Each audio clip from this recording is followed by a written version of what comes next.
It shows you another world, I think." That was the first thing Barry said to me when he produced the battered camcorder. He'd been sending me cryptic texts for days about a camera he'd found in the lot of his office park. At first, he just sounded excited that the weird find had broken up the monotony of his workday. But then he got it home and began fiddling with it, finding an old adapter cord that he figured wouldn't work or would fry the thing. But, for a wonder, it didn't either. A green light had come on, and 2 hours later, it seemed to be fully charged.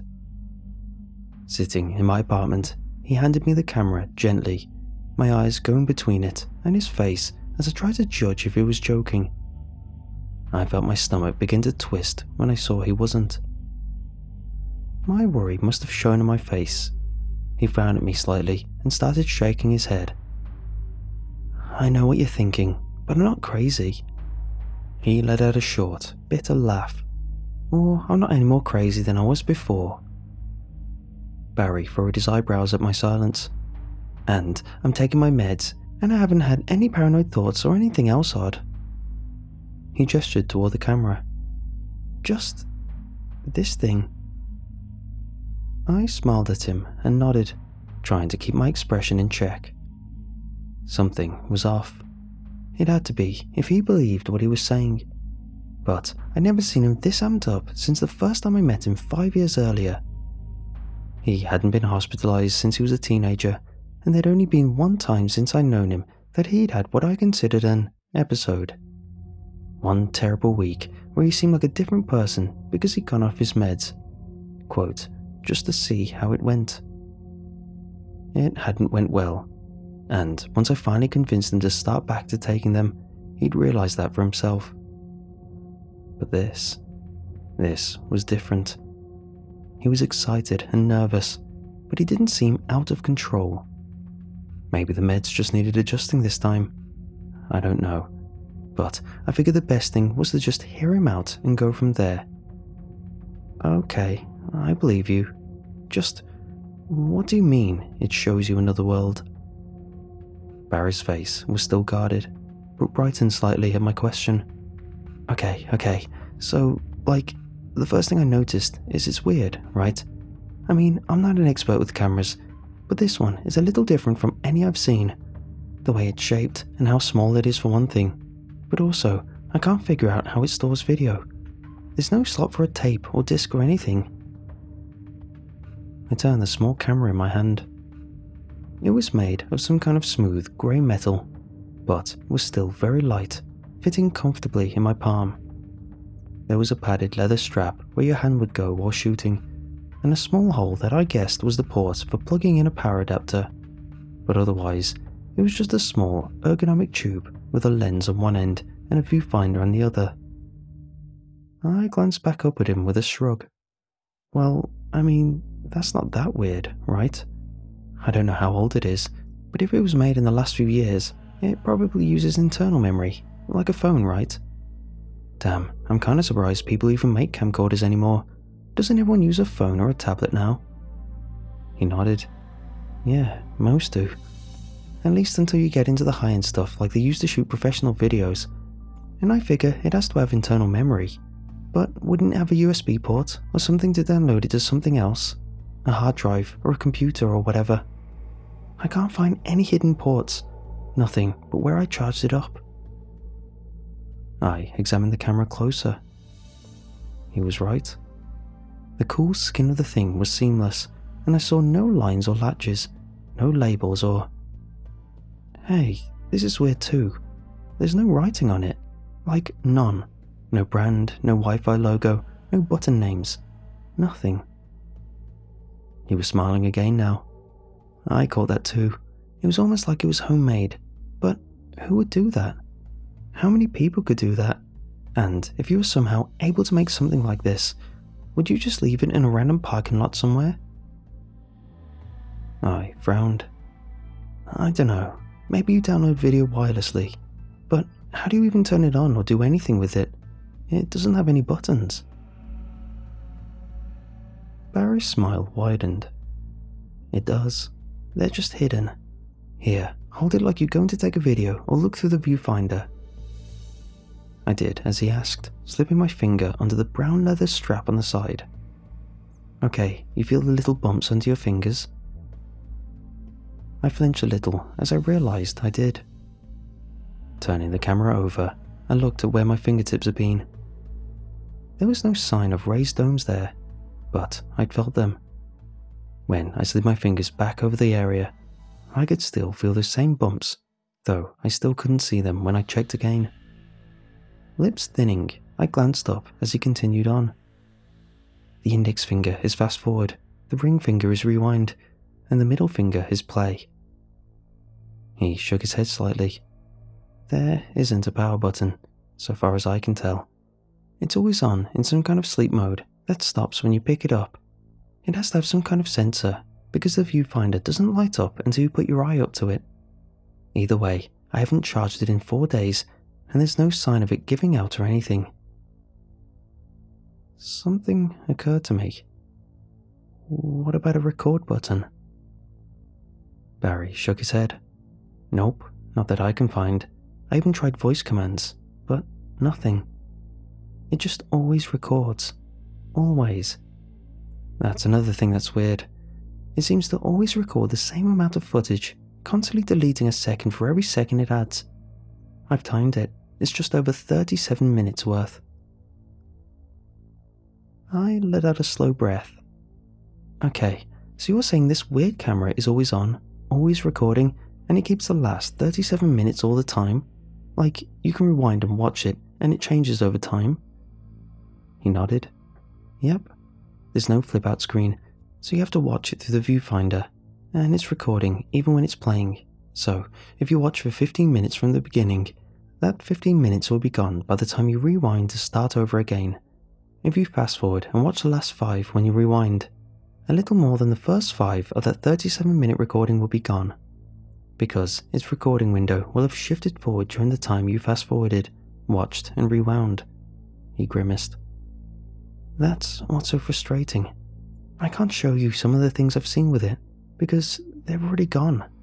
All I can do is take you to places where you'll notice the difference and record new footage.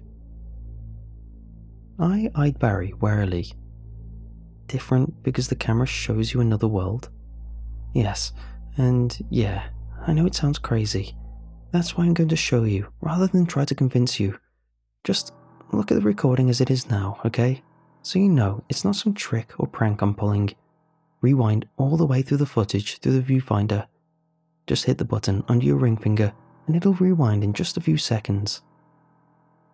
Hitting the hidden button, I thought about saying something more, but I wasn't sure what would help. This was all really strange, but there had to be a reasonable explanation. Maybe someone was messing with him, uploading new footage wirelessly to make it look like a magic camera. I didn't know, and the only way I knew to figure it all out was to follow Barry's lead until I knew enough to help him. So I looked into the camera. Immediately, the viewfinder seemed to brighten, though it was hard to say for sure when the scene looked so dark. I hit play with my middle finger, and at first, I thought something was wrong.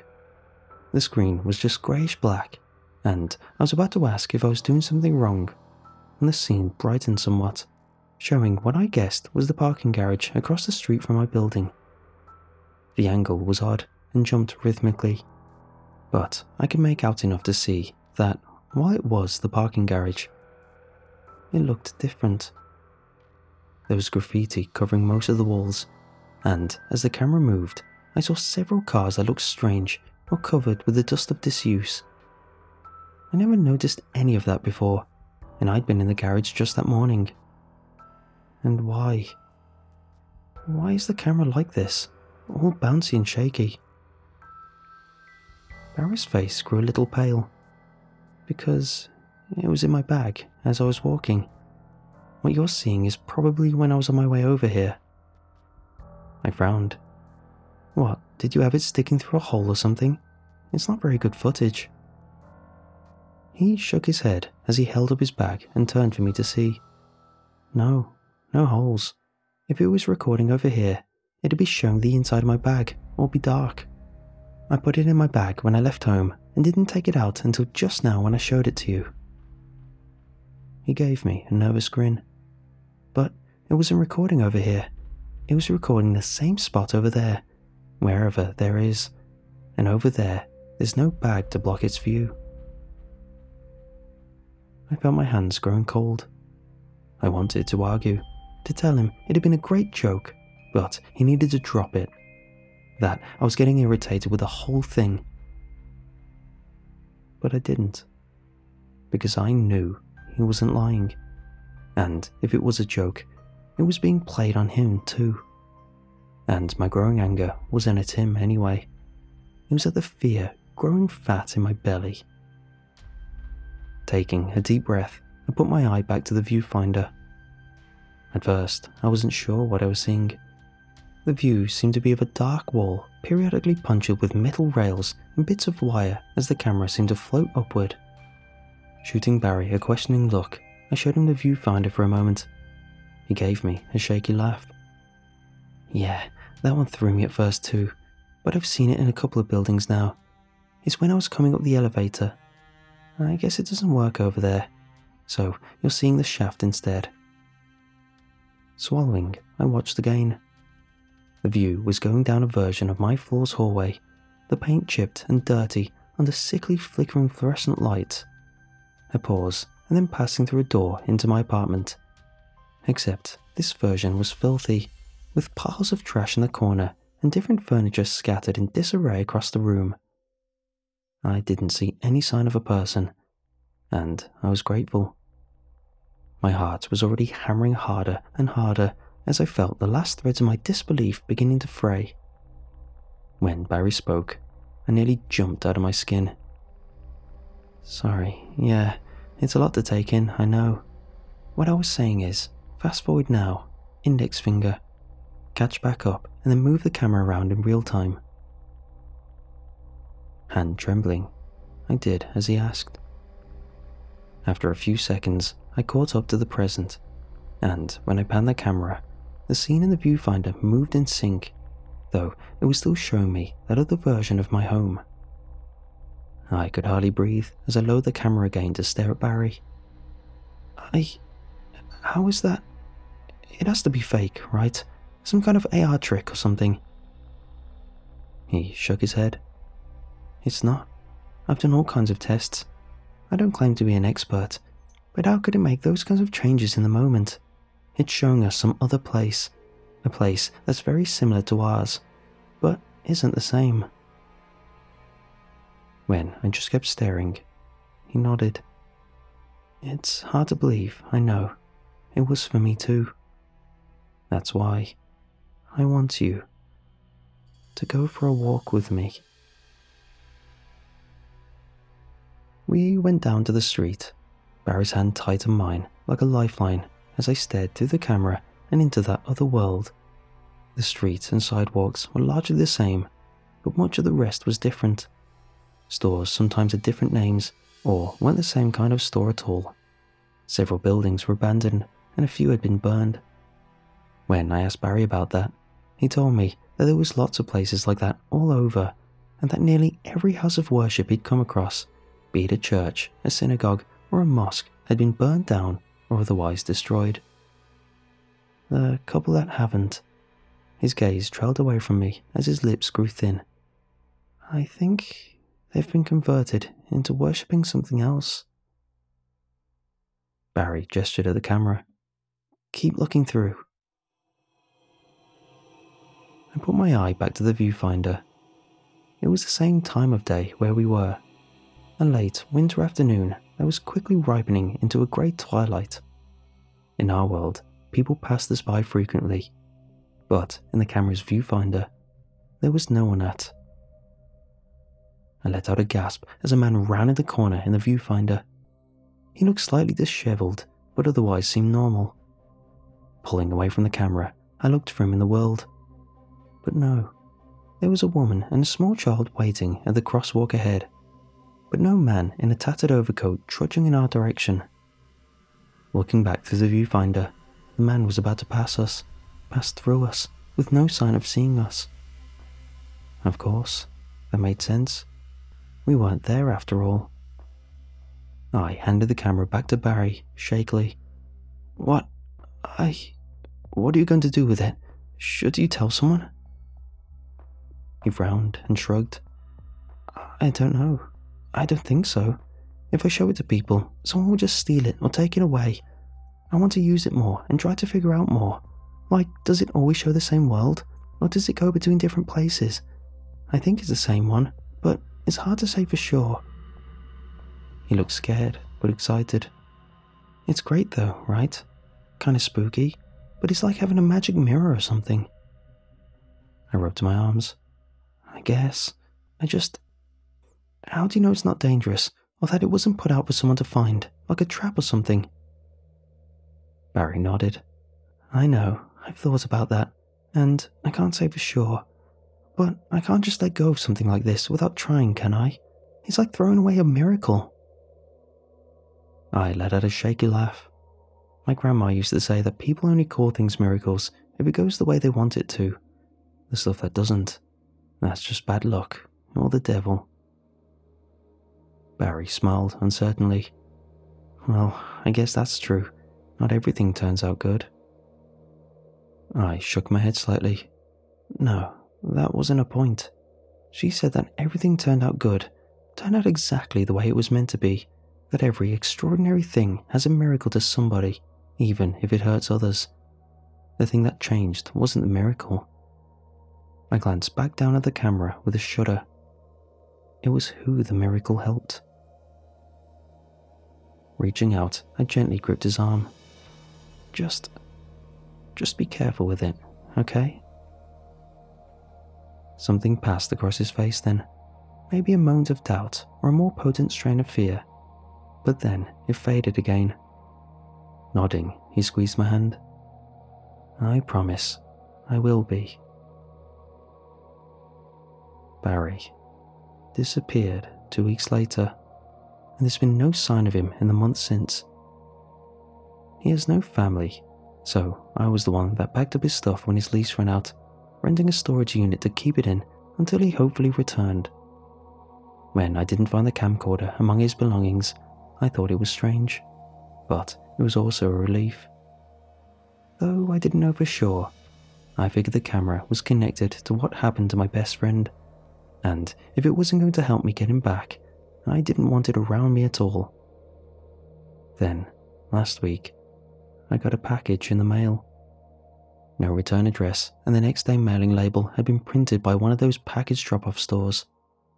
When I tracked it down, it was a place in northern New Hampshire. I called, but they said they didn't remember who had come by with the box. That was okay. I thought I already knew. Because inside the box was the camera. It had to have come from Barry, and so I thought maybe there was something on it that could give me some clue. Heart pounding, I picked up the camera and watched the last 37 minutes of footage. It amounted to little. Just sitting out in that dirty hallway and then floating into the other version of my apartment as I discovered it and brought it inside. No clues of what happened to Barry or caused him to send me the thing that had most likely ruined his life. I almost threw it away. It was an unclean thing that had infected Barry and now was going to infect me, if it hadn't already. But then there was the fact that Barry had sent me the camera in the first place. He wouldn't have done that without a good reason, or if he thought it would hurt me, would he? So I kept it, started using it carefully. At first, it was with the hopes that I could somehow figure out something that would lead me to Barry. But as time went on, I found myself sinking deeper and deeper into the larger mystery of it all. That other world it showed me. It was a wrong place, a bad place that had gone sour down to its core. The people there, half of them seemed twisted, and the other half looked exhausted and terrified. Just watching for a few minutes drained me. But by the fourth day, I was using it every couple of hours, going to different places around the city to compare my version of a place to its dark twin. When I got back home, there was a letter in my mailbox. The postmark was from Vermont a week earlier, and the address was written in Barry's large and shaky script. Mouth dry, I tore it open and took out the note he'd written inside. I was wrong. It's not a miracle for us. They have cameras too. And they can reach through. I didn't use the camera for 2 days. I was too scared. But the more time that passed, and the more I thought about Barry's letter, the more terrified I became of not at least taking an occasional peek, if only to reassure myself that nothing was looking back at me. So I went for a walk yesterday afternoon. Just a short walk, following roughly the same path me and Barry had taken that first night he'd shown me the camera. At first, it was fine. I could never get used to the strangeness of seeing that other world, but there was no sign of anyone noticing me. I put the camera away to head home, when something made me stop and turn around. There was nothing there. I had to calm down. It was understandable that I was jumpy, but if I started freaking out at every little... My skin grew cold as a thought occurred to me, and I lifted the camera back to my eye. 30 feet away, there was a woman, standing still as she held the camera up to her face, its lensed eye staring straight at me. She began to smile as she saw me noticing her, the camera bobbing slightly as she gave a small nod, a small greeting or confirmation that she was seeing me just like I was seeing her. I started to backpedal, and as I did so, she began to walk toward me. As we picked up pace, she began occasionally peeking out from behind the camera, presumably to watch where I was going, while still following me. It was one of those times. I saw her face. It was me. The world turned upside down and I slammed into a trash can and went sprawling. Between going backwards and being too afraid to leave the camera's view and lose sight of her, I'd have to likely run under the street, if not for the steel can bolted to the corner.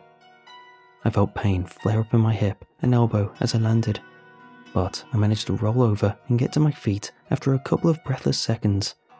I had to get the camera back and see where she... My eyes found the camera, lying in the street and broken in half from either the fall or the car that had passed over it a moment before I saw where it had landed.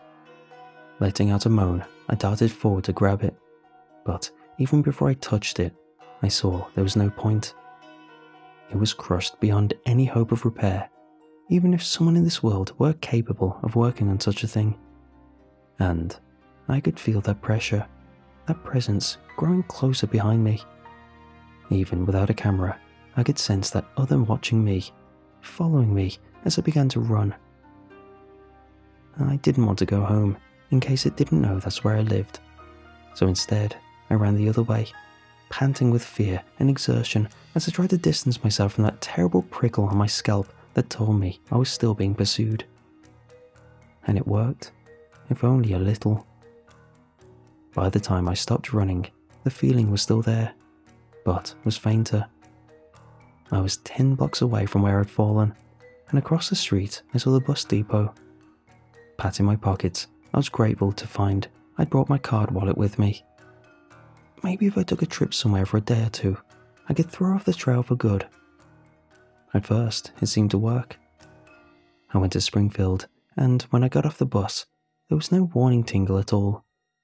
I got a motel room and began weighing the risks of returning home the next day. But that night, as I was coming back from grabbing dinner at the restaurant near the motel, I felt it again, strong like the first time.